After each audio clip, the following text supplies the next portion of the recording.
What up, snack cakes? I'm Rottytops, the best zombie waifu, and that's a fact. Today, I'll be listing my top 10 favorite YouTubers. Number 10 is Dr. ER. This handsome fella, Dr. Jordan Wayner, is a professional ER doctor who does reactions to medical scenes and injuries from popular cartoon shows and movies, and gives his own doctor's analysis and diagnosis commentary on them. So it's quite fascinating to watch, and you don't normally see that many professional doctors making this kinds of casual YouTube content. Number 9 is Casualty Graphic. I discovered his channel not too long ago, and I became an instant fan. When it comes to educational content about animals and nature, Casualty Graphic is one of the best content creators in that category, and his commentary is always just pure gold. I've learned a lot more about nature from him in 3 years than I did from 3 years in college. Number 8 is The Completionist. There's a shit ton of video game reviewers on YouTube. It's oversaturated as fuck, but The Completionist sticks out as one of the best in my books. Whenever I play a new game and I'm not sure if I should just play it casually or go for the 100% completion route, I always go to The Completionist, and he's never steered me wrong, most of the time at least. Number 7 is Saber Spark.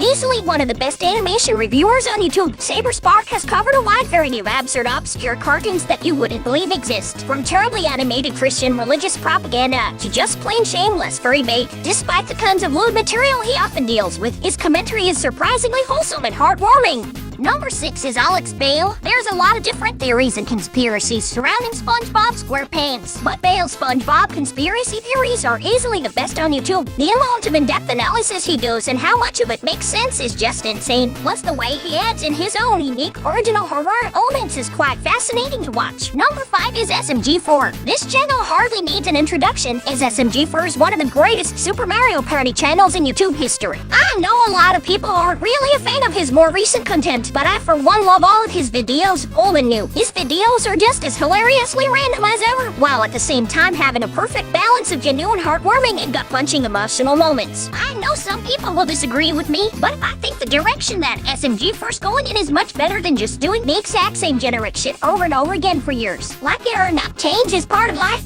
and in order for a channel to thrive for years to come, it needs to evolve, because otherwise it will just get old and go stale. Number 4 is the Angry Video Game Nerd. This timeless internet legend hardly needs an introduction. It's impressive how the nerd's been around for 19 years and has hardly aged a bit, and he's still making banger content even to this day. Number 3 is Charlie, aka Most Critical. There is nothing, and I mean nothing, that will ever convince me that this man is not the modern-day reincarnation of Jesus Christ himself. That's pretty much all you need to know about him. Number 2 is the Internet Historian. That's a fact. That internet history is real history, and nobody tells it better than the Internet Historian. If you've never seen any of his videos, then holy shit are you missing out. And you better go watch his videos right now before I rip your skull open and eat your brains. Now before we get to my number 1 pick, here are a few honorable mentions. True Sage and TST Get 'em are really cool dudes who are lots of fun to just casually talk and hang out with. They're more Twitch streamers than YouTubers, but their reactions and commentary never gets boring, most of the time at least. Gaijin Goma makes very interesting content revolving around the historical and cultural inspiration within various games. My favorite ones are when he decoded the Turkish cultural background of Shantae's belly dancing, as well as the entire world that her game takes place in. I come from that series, and even I didn't know about all of that stuff until Gaijin told me. Square Eyed Jack is a nostalgic video game reviewer who covers various timeless classics such as Crash Bandicoot and Spyro the Dragon, but his Skylanders Ryu series is easily my favorite. Oh, and not to mention, just look at that sexy Australian man. I'd say he should audition to join Thunder Down Under. Speaking of rugged sexy content creators, Ryuzen Reed is a Filipino VTuber who is very chill and pretty much the sweetest guy you'll ever meet. While I'm not the biggest fan of VTubers, I definitely make an exception for Ryuzen. He's one of the very few male VTubers who's actually good. Hey Ryuzen, if you're watching this, when are you gonna start making Ryuzen husbando body pillows? I'd buy one for sure. And finally, to G Valentine, his Hudette character analysis videos are very informative and entertaining. And he really helps you see certain characters in a whole new light and appreciate them even more. I especially recommend watching his Hudette videos on Shantae and Nights into Dreams. My number 1 favorite YouTuber. Well, that took a lot longer to explain than I thought. Guess I better wrap things up in. Oh, eat y'all later, my simpy snack cakes.